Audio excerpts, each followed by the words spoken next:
Good evening and welcome to the Monday, June 8th, 2026 Maplewood City Council Manager Workshop. City Clerk Sint, would you do the roll call for us, please? Councilmember Lee. Present. Councilmember Villavicencio. Here. Councilmember Cave. Here. Councilmember Juniman. Here. Mayor Abrams. I'm here as well, thank you. Council members, is there a motion to approve our agenda for tonight? So moved. Second. Cave, seconded by Lee, the motion to approve our agenda. Is there any further discussion? Hearing none, all those in favor signify by saying aye. Aye. Any opposed? That motion carries. We have no unfinished business tonight.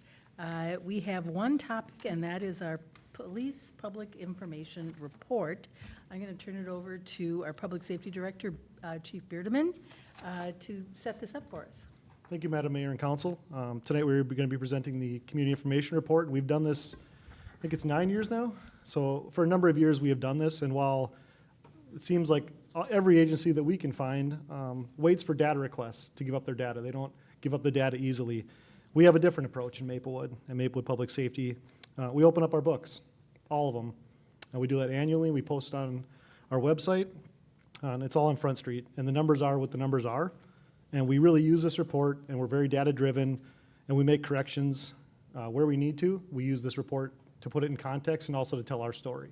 And so although there is data in here, Lieutenant Duga will be presenting tonight, and he'll tell the story of kind of why the numbers are what they are in certain contexts and why they aren't. So we think it's very important, and we've used it beneficially in multiple ways. And then just lastly, I believe government's primary role is the safety of its citizens.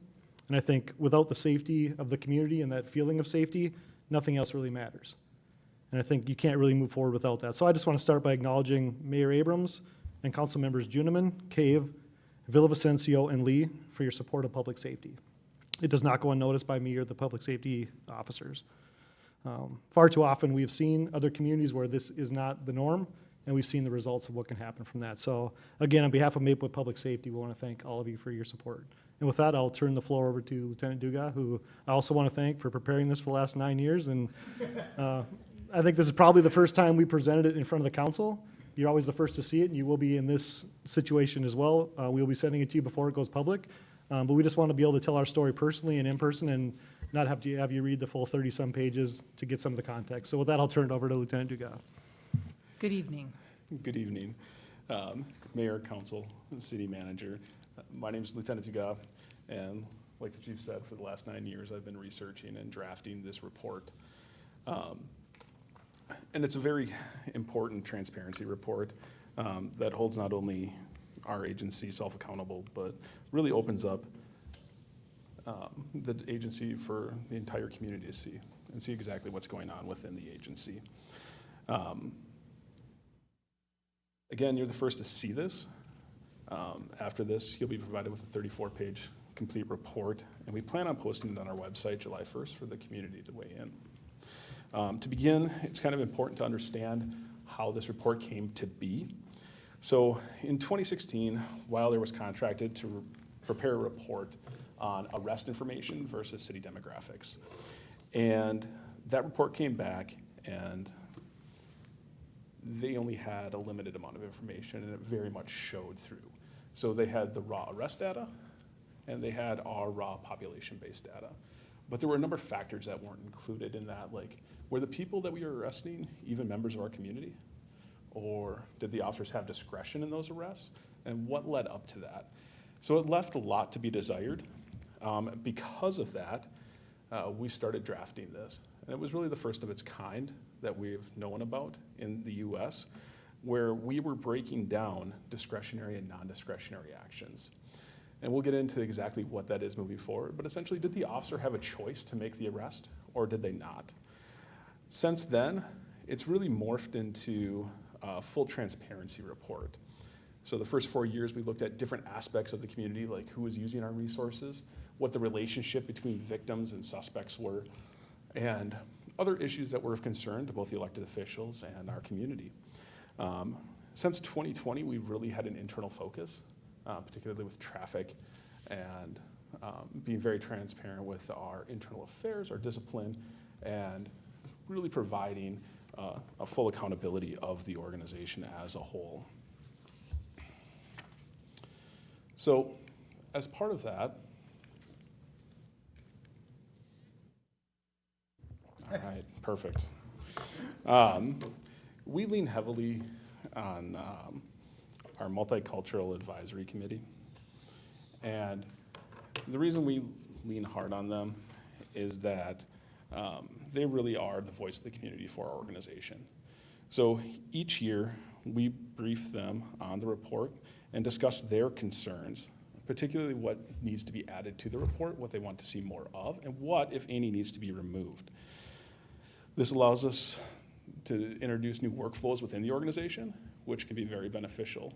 So, hey, we're curious about this. Oh, we don't have a way of tracking that. And that really allows us to build in new processes to really understand issues as they occur within the community. So for the 2025 report, the MAC had some recommendations that were all included. And that include more specific information about the demographics of our sworn officers. Previously, we had always just referred to them as non-traditional officers.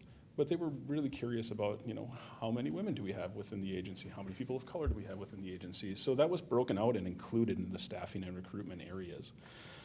Additionally, they had questions about the IA process, our internal investigations process. Who actually does it? What is the workflow? Who's reviewing it? Where do those results go? And what the accountability looks like. And lastly, they wanted additional sections added for K-9, our community outreach, and then the award sections. So all of those were included as well, which I think is very nice because those are very positive programs that we're doing within the organization that don't seem to get a lot of attention elsewhere.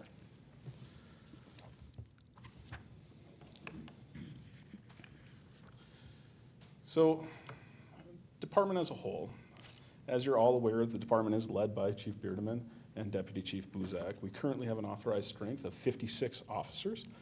And those officers are supported by a number of civilian staff, including our full-time embedded social worker, community service officers, our records, our property and digital evidence specialists, our community outreach coordinator, and crime analysts.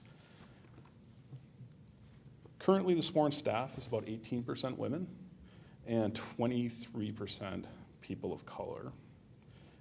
As you're aware, the department is broken down into 3 units. The patrol division is led by Lieutenant Steinert as 6 sergeants and 33 patrol officers. Investigations is led by Lieutenant Hemke, has 5 detectives, school resource, auto theft, violent crime, and crime analysts. And then my division, which is the professional standards division, includes a sergeant, administrative support supervisor, records, property, social work, community outreach, and community service officers. In 2025, we continued to work extremely hard to ensure that our staffing was appropriate and staffed with really high-quality people. In addition to those positions, we have a number of grant-funded positions that allows us to build the bench for the future, which is a really great thing.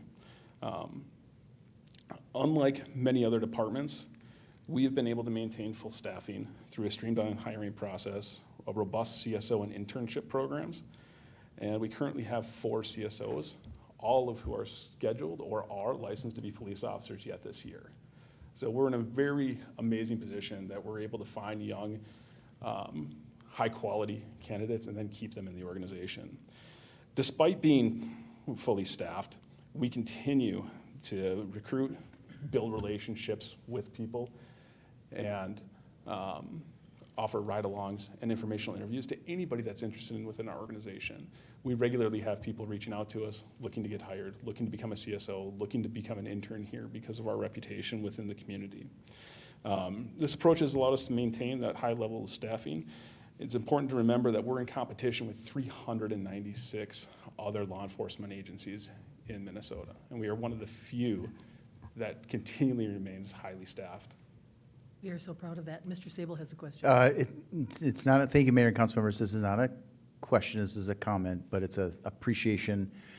I know, and I talking to my counterparts across the state, it is very difficult to have a fully staffed police department. They are routinely 10% below, sometimes even worse than that. And I think when Chief Beardeman started, I think we were down 12, which is a huge number. And so the fact that we're one of the very few fully staffed departments in the state is a testament to the work that goes into it. But also, I know because we're getting calls and people that call and they request ride-alongs and they want to join this department. So there's just a comment that does not go unnoticed, and we are the envy of many cities around the region. Absolutely, and I think it's super important that everybody recognizes that the reason we're able to be that agency is because of all of you. We have a wonderfully supportive council, mayor, city management. We have a very progressive leadership style within the organization that has high standards and holds high standards, and people want to be a part of that. They want to go somewhere that they're welcome. The core values and the culture that the city has created just makes it a destination department, which is really great to see.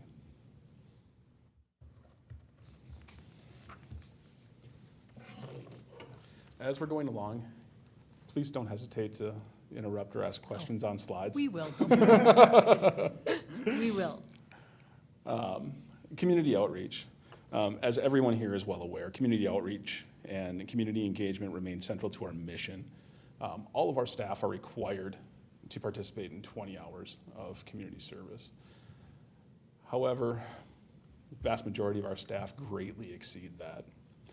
Last year, our officers participated in over 2,000 hours of community engagement with over 100 events scheduled.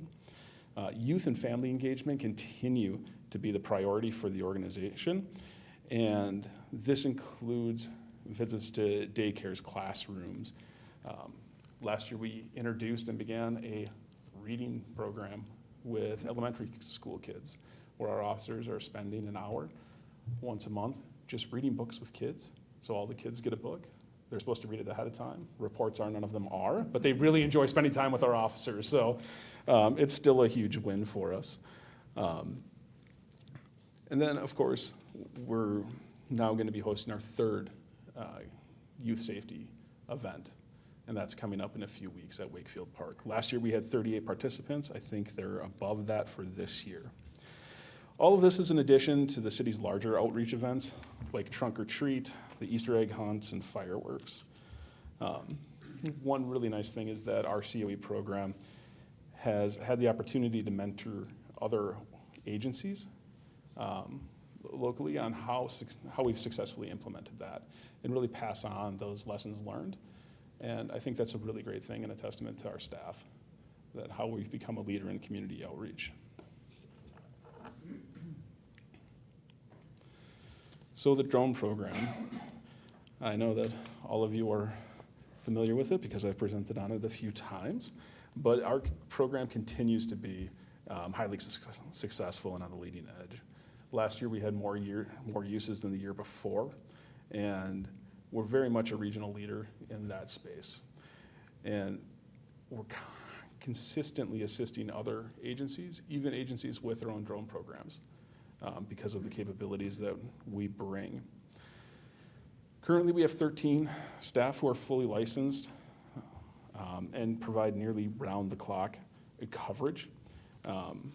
As we committed to when we began the program, every flight is documented, reviewed by command, and shared with the public to maintain complete accountability. Last year, we operated 5 drones, including 3 exterior and 2 interior. And we conducted 73 reportable UAV deployments with 41 additional under search warrants. So in the state of Minnesota, there's 11 exceptions on when drones can be used by police officers. So 73 of those were under one of those exceptions, like a missing person, an emergency situation, and 41 were done under search warrants. We continue to exceed the state and federal reporting requirements, particularly through our monthly reporting. And what that reporting does is, if you haven't had an opportunity to see it, it'll give you the date, time, location, and then what was going on with it. It's really easy for us just to say, at this time, this date, we did a flight. But no, we're going to put in there that, well, officers were flying a drone because they were looking for a missing 11-year-old. There was a car chase, and we're assisting another agency because they bailed out on foot, and we're looking for the suspects. But I think that context really helps give the public a good idea of what is going on.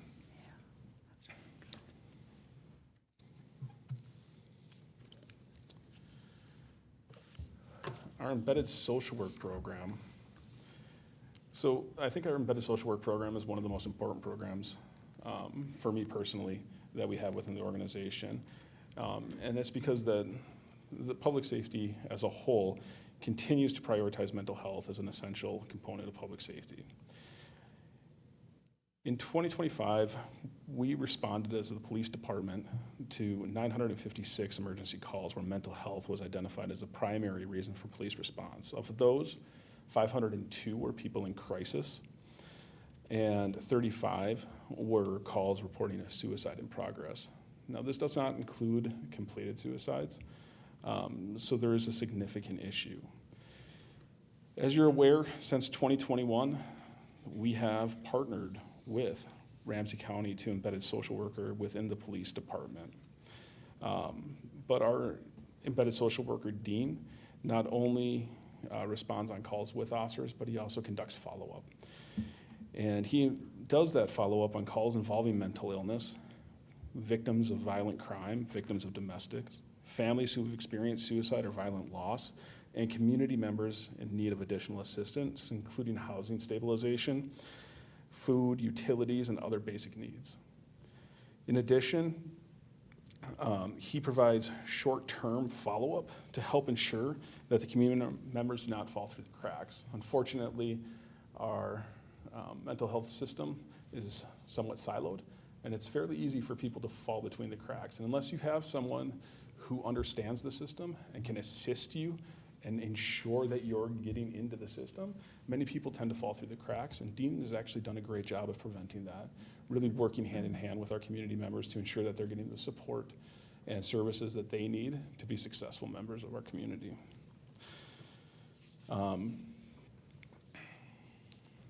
In addition to all of that, he continues to work closely with several group homes in the community to reduce calls for service. Ultimately, we have found that he is a force multiplier. He greatly reduces repeat calls for service at addresses and really gets to the underlying issues associated with why these folks are calling. Recent case studies have shown that officers could respond 30 to 40 times in a month to a single person, but when our embedded social worker gets involved, those calls cease. So it's extremely important work that he is doing, and he's really good at it. So we're blessed to have him. Next is awards. So any individual, including members of the public, may nominate an employee for an award. The Maplewood Police Department has 7 awards for employees and include the Medal of Honor, Special Commendation, a unit citation, a life-saving award, a meritorious award, and a letter of recognition. What's not included in the report is the department's work to recognize our staff's good work. In addition to the formal rewards, which have a really strict requirement, they're very clearly defined as to when they can be given out. The department uses a non-award recognition system, which includes a number of different opportunities. So supervisors can obviously recognize their employees, but peers can also recognize each other. Employees can recognize supervisors, and citizens can recognize employees. And just to give you an idea of how much that is being used, the last year, there were 74 times that system was used, oftentimes recognizing multiple employees in a single incident. So we truly believe in supporting and celebrating our employees' good work, and that's one of the tools that we do. A unique thing with our system is that if you're recognized, the rest of the department is made aware. You get an email, and they can see the good work. And it really snowballs and encourages our staff to do a great job.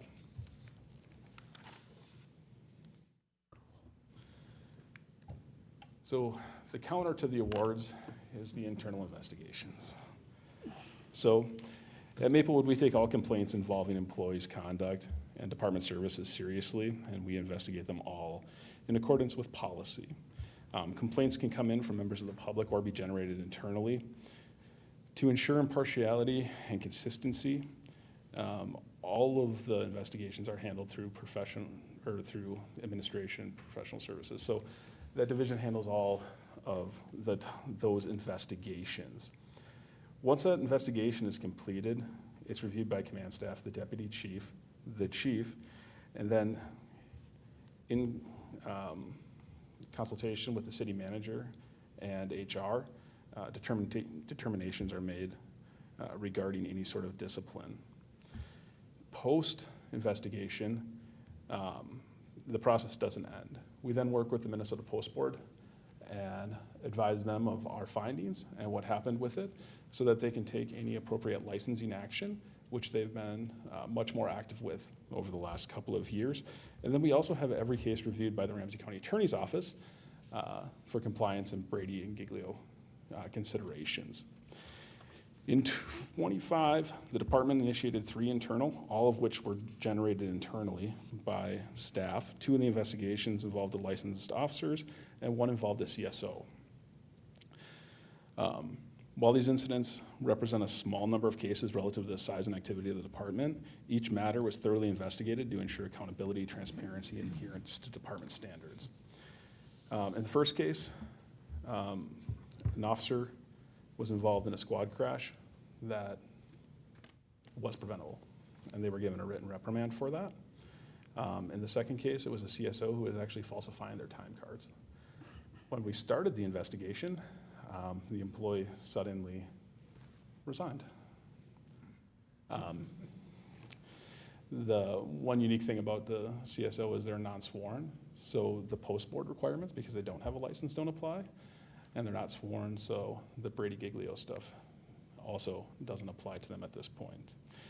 The third case involved improper use of NCIC and was kind of a unique case where one employee asked another employee to conduct a warrant check.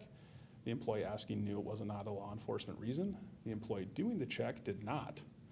And when the employee that did the check realized that it was not a law enforcement purpose, they self-reported. So the original officer was suspended, and then the officer who did it was given an oral reprimand. But these investigations reflect the department's commitment to accountability, ethical conduct, and maintaining public trust. They also demonstrate the importance of having a strong internal review process. In addition to our formal internal investigations, discipline is issued separate when an investigation is not needed. So while internal investigations are normally reserved for significant issues or allegations, or if the case needs additional information, oftentimes supervisors know exactly what happened, have all the information present, and just take action.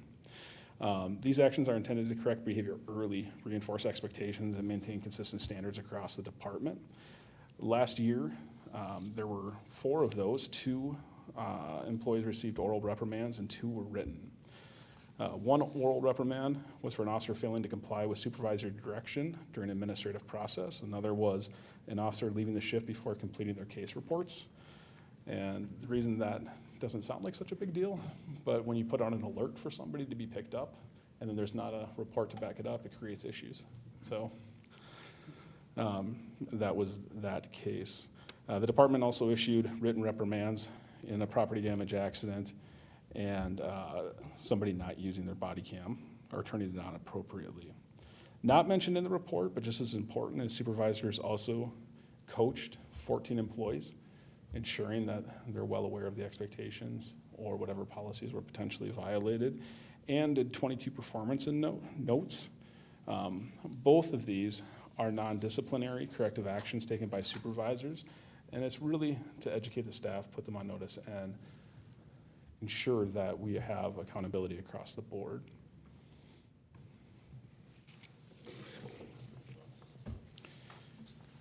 Now we're going to be getting into some use of force. So the Maplewood Police Department remains committed, obviously, to delivering exceptional service and maintaining accountability. And that includes with our use of force. Although many people believe that officers use force quite a lot, we actually don't. When we're interacting with the public, whatever, and we're having a conversation, oftentimes over the last few years, I'll just ask, what percentage of the time do you think officers have to use force in the course of their job? And averages, I don't know, 10%, 20%, 30%, I don't know, maybe half the time. And they're shocked to learn that it's less than 0.0412 last year. And those numbers remained fairly consistent. And the reason that those numbers remain consistent is that we are fully invested in training our officers, having good policy, ensuring that there is appropriate supervision on the street, and that we are following through to ensure that everything has happened. So last year, we handled nearly 34,000 incidents and used force 14 times.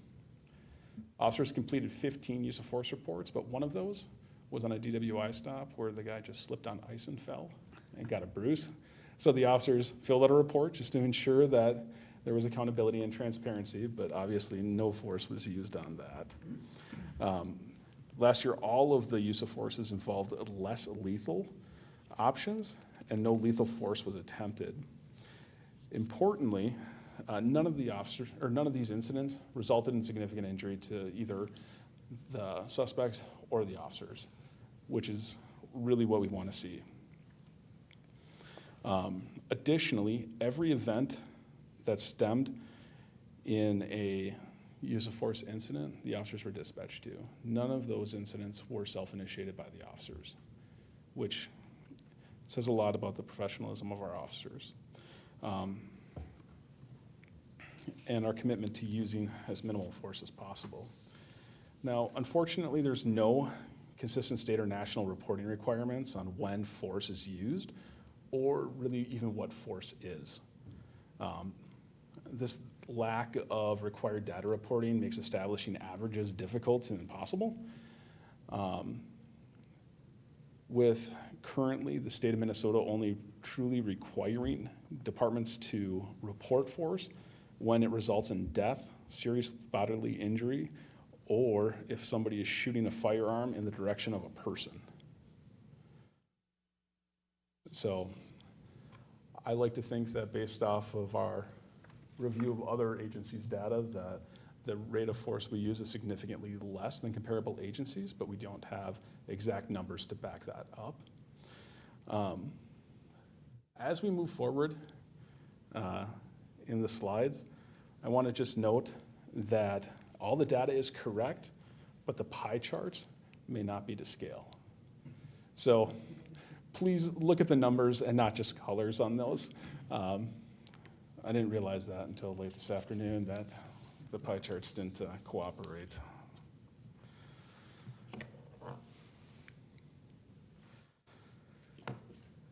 So continuing on with use of force, the incidents officers encountered in 25 were dynamic and high-risk situations. Officers responded to calls involving weapons, domestic-related incidents, individuals in crisis, and suspects attempting to flee or actively assaulting the officer. In several incidents, officers had to use tasers or pepper balls or an extended-range impact munition to take an armed or combative suspect into custody while minimizing injuries and ensuring everyone's safety.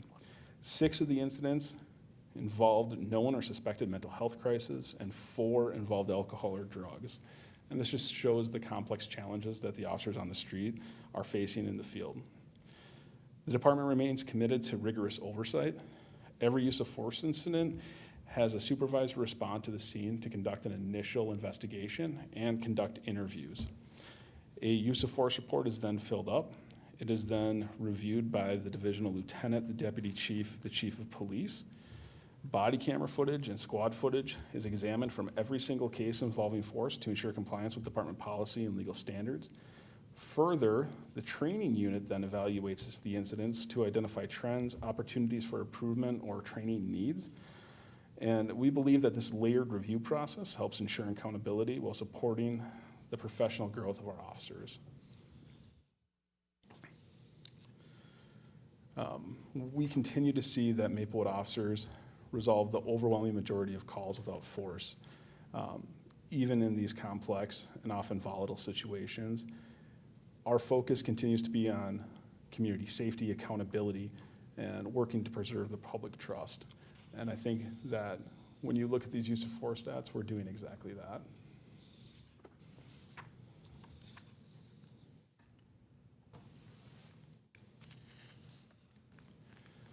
So arrest data.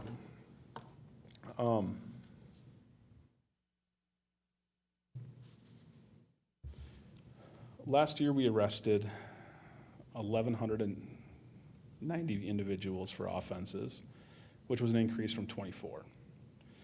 Of those arrests, 374 individuals were issued citations requiring future court appearances, while 816 were taken to jail or a juvenile detention facility.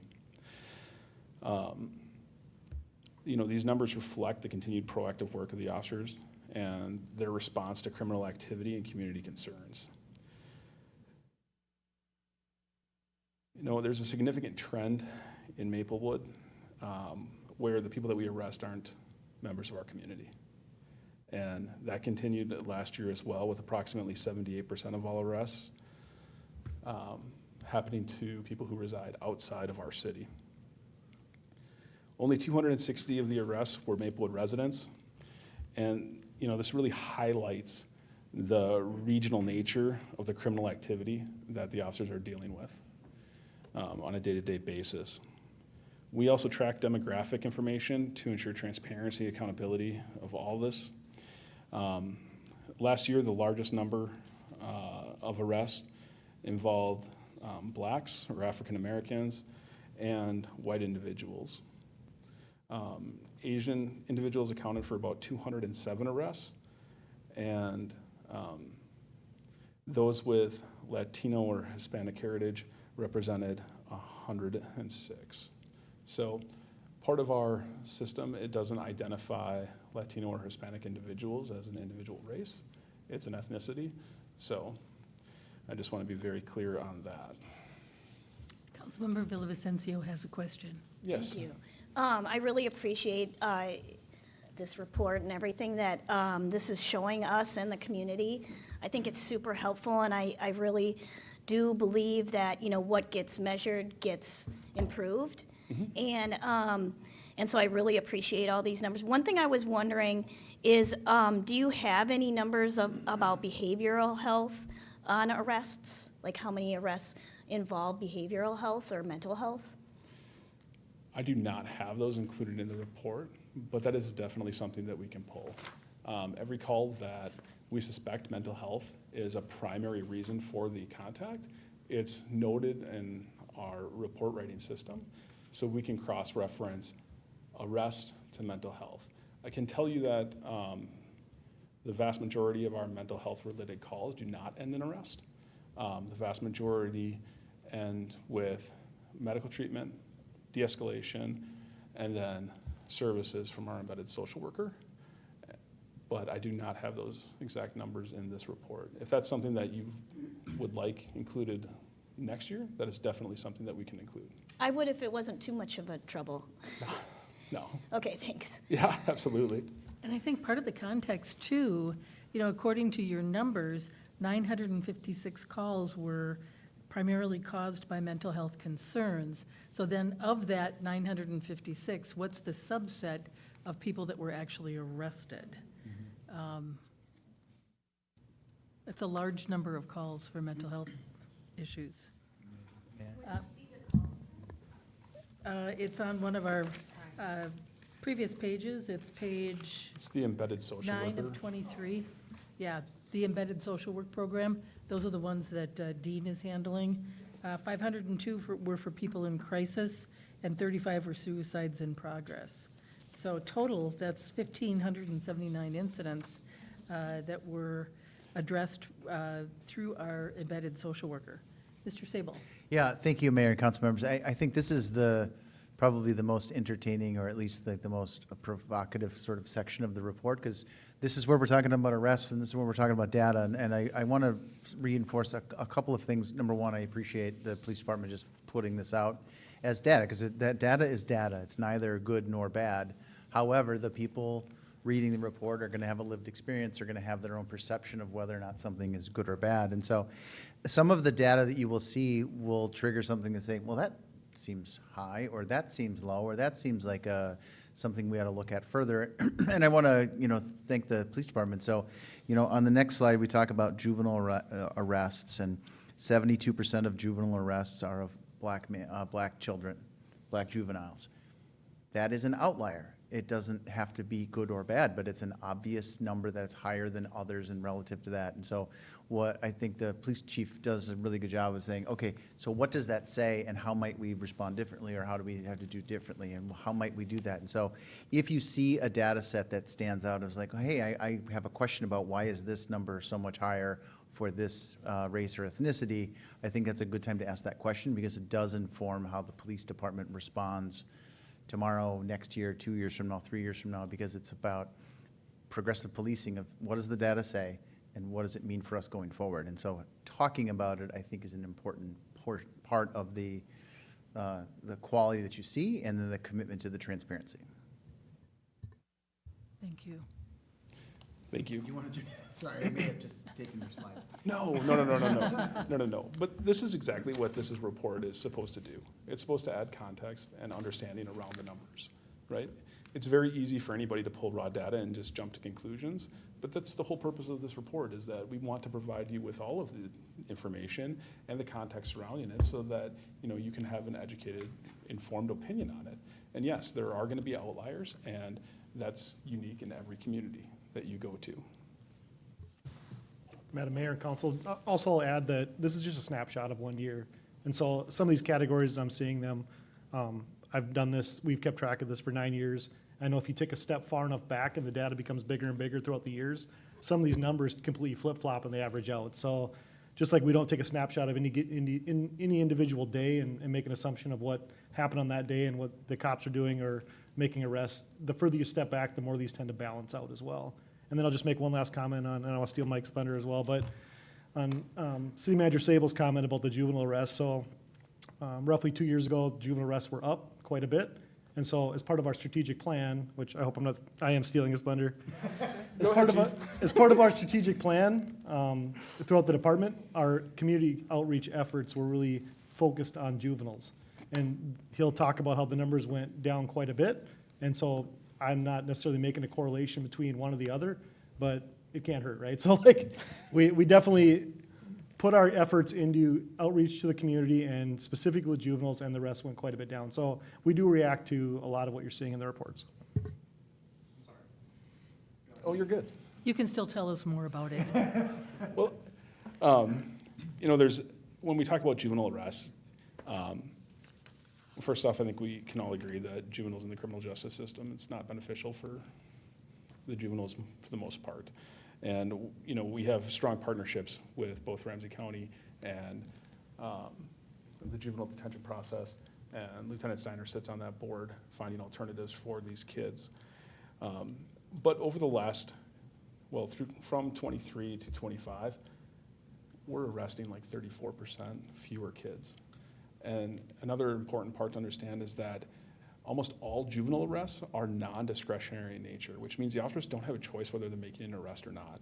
Whether that's an incident at school where the school authorities need that child arrested, whether it's a warrant, a court order, just not a lot of discretion when it comes to juvenile arrests.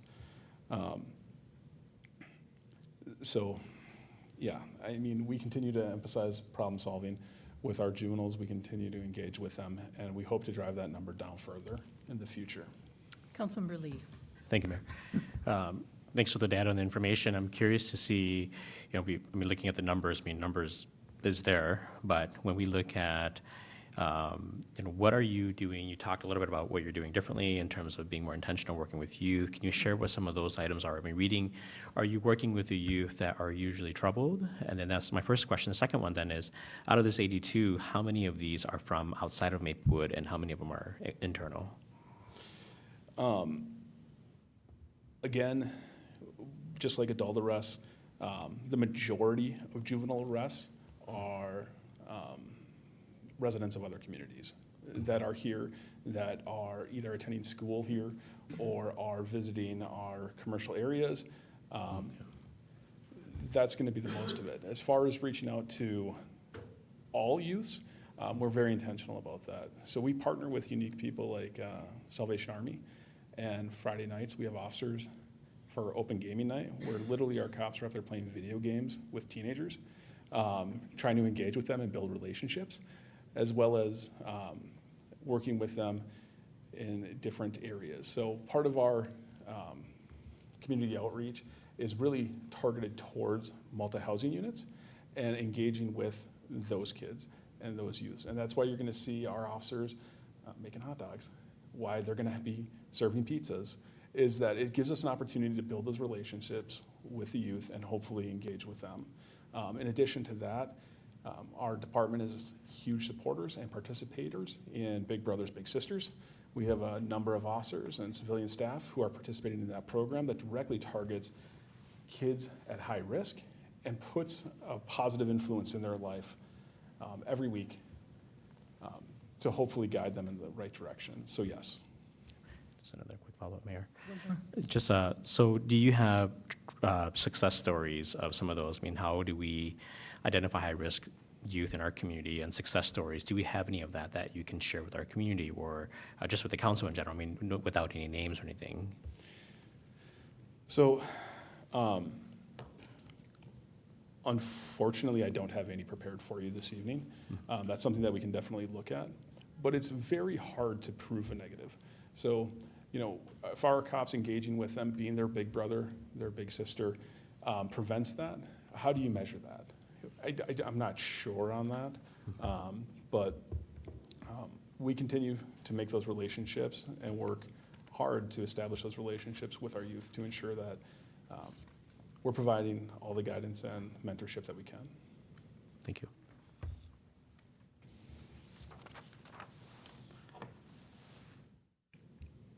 So discretionary and non-discretionary arrests.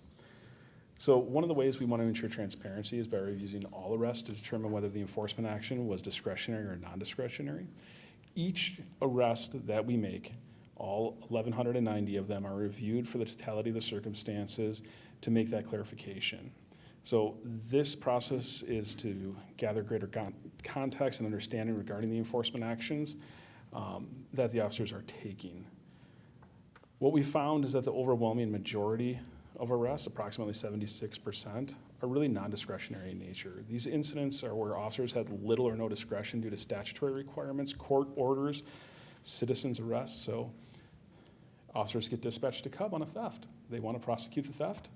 We have to take that. We are simply the processor of that process. And then, of course, you know, we have domestic assaults, robberies, weapons offenses, burglaries. All of those things are incidents where officers don't have a significant amount of discretion. The remaining 24% were classified as discretionary, and these are generally where the officer initiated the incident, and they use their judgment and proactive strategies to address the criminal behavior. Examples include narcotics, DWI, disorderly conduct, code violations, or other proactive enforcement. The majority of enforcement activity is reactive. It's calls for service, it's responding to that. The department believes this distinction is super important because it provides additional transparency into how and why the arrests occur within the community. It also helps the community understand the operational realities officers face when responding to incidents, where enforcement action is often required rather than optional. While there can be some different interpretations of if an arrest was discretionary or non-discretionary, the department's goal is not to create an absolute classification system, but rather provide a more informed, transparent framework for evaluating enforcement activity. By continuing to analyze data, the department can better monitor trends, improve accountability, and ensure enforcement practice remain fair, consistent, and aligned with the community expectations. I had a quick question. Oh, okay, sorry.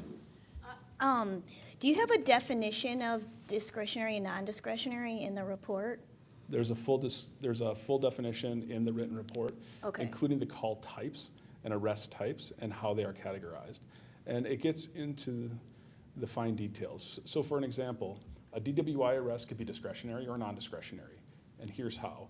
If an officer sees somebody swerving down the road, stops them, decides to arrest them for DWI because they are impaired, we classify that as discretionary. Now, if you're intoxicated, swerving down the road and hit a light pole and our officers are called there, that's a crash. We require that our officers make that arrest if the party's impaired. So it breaks down exactly what calls and what arrest type are in each category. Yep. So non-discretionary arrests. Non-discretionary arrests continue to be the majority. 902 of the arrests were classified as non-discretionary. Out of the 902, about 75% of those were males. So they represent the vast majority. And these are kind of consistent with long-term standing trends where males are more frequently involved in offenses that require mandatory enforcement action. The demographic breakdown included in the report provides additional insight into the individuals involved in non-discretionary enforcement action. Black and white individuals represented the largest categories in that. Overall, this data reinforces the majority of arrests occurring are reactive in nature and tied to incidents where officers they don't have the discretion to decide whether they should be arresting or not. By separating discretionary and non-discretionary arrests, and further analyzing factors such as residency and demographics, the department aims to provide the community with a clearer understanding of how enforcement decisions are made and operational realities the officers face.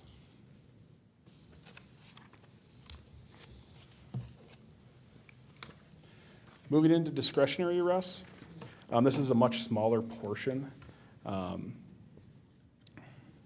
and males continue to account for the majority of these. The majority of discretionary arrests were DWI-related offenses, particularly with Asian Americans. So when we look at the Asian Americans, if you take out DWIs in 2025, we would have arrested 7 males and 2 females in discretionary actions. So DWI continues to be the #1 discretionary arrest that officers are doing. Now, identifying that and being a data-driven organization, we are going to take steps to develop proactive strategies to prevent these incidents from occurring. So this year, we will continue our enforcement activities and focus our efforts on developing some outreach regarding over-serving and strategies to help prevent intoxicated people from driving, particularly from large event centers within our community, where a lot of these seem to stem from.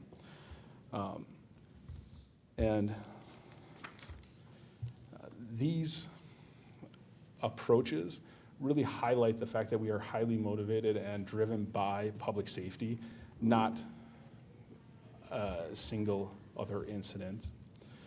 Overall, the discretionary arrest data demonstrates the department's balanced approach to proactive policing, and it demonstrates a significant demographic variation between the two. So when you look at the numbers associated with discretionary versus non-discretionary, you'll see that the discretionary actions, when officers have a decision, those numbers much more closely represent our community than do the non-discretionary arrests, which I think is really important.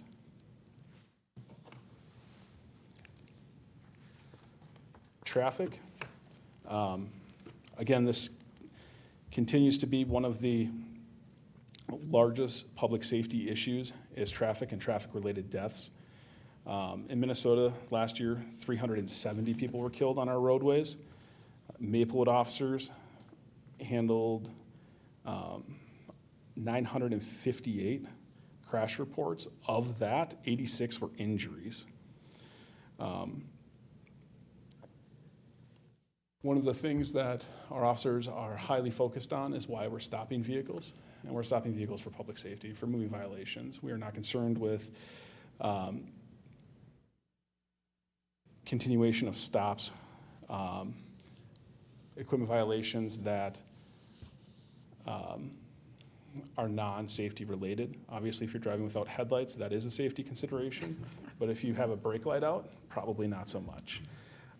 So far this year in 2026, we have issued 238 community members vouchers to get their vehicles repaired without having direct contact with us. So I'm sure you're all aware of the Lights On initiative, but it's very nice because our patrol officers are able to just punch in the computer.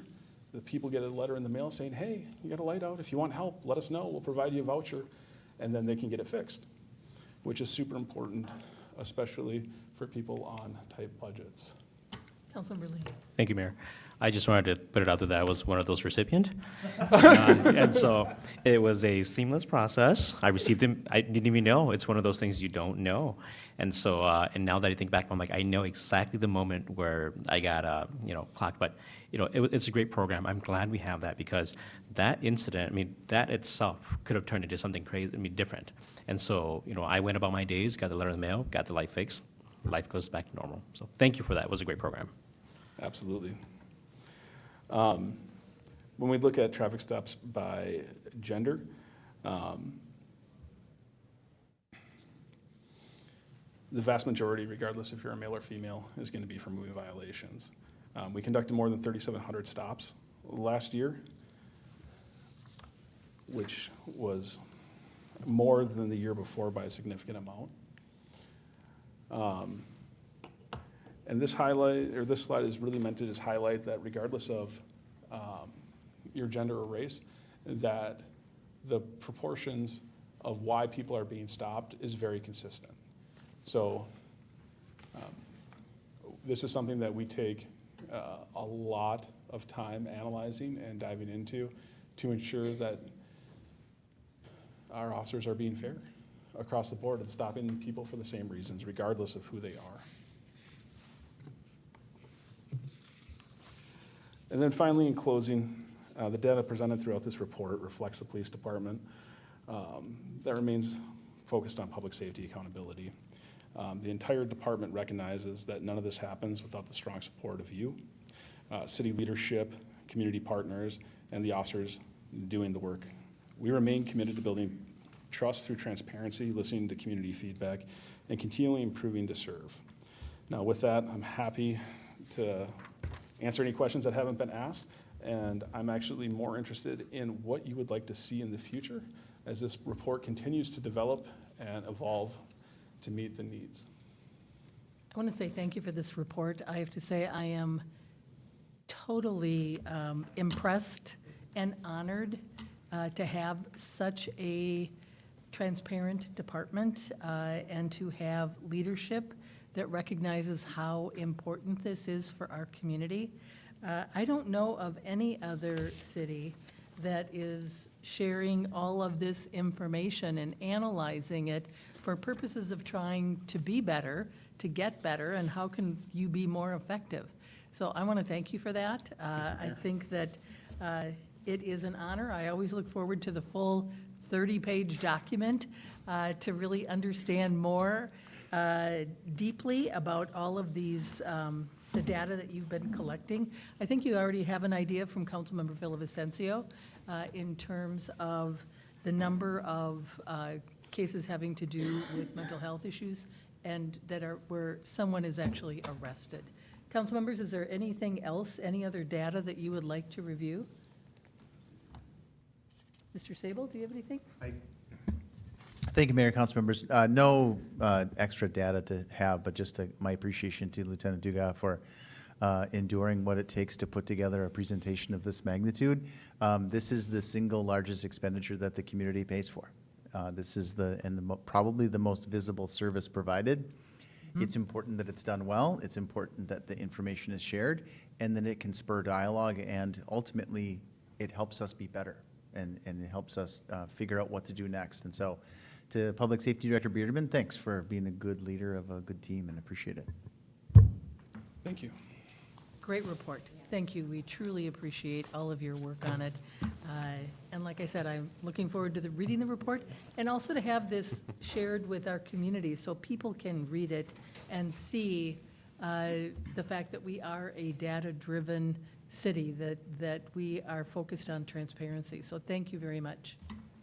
And with that, that is our last agenda item tonight, folks. So we are adjourned, and we will reconvene shortly after 7 o'clock so that we can reset things.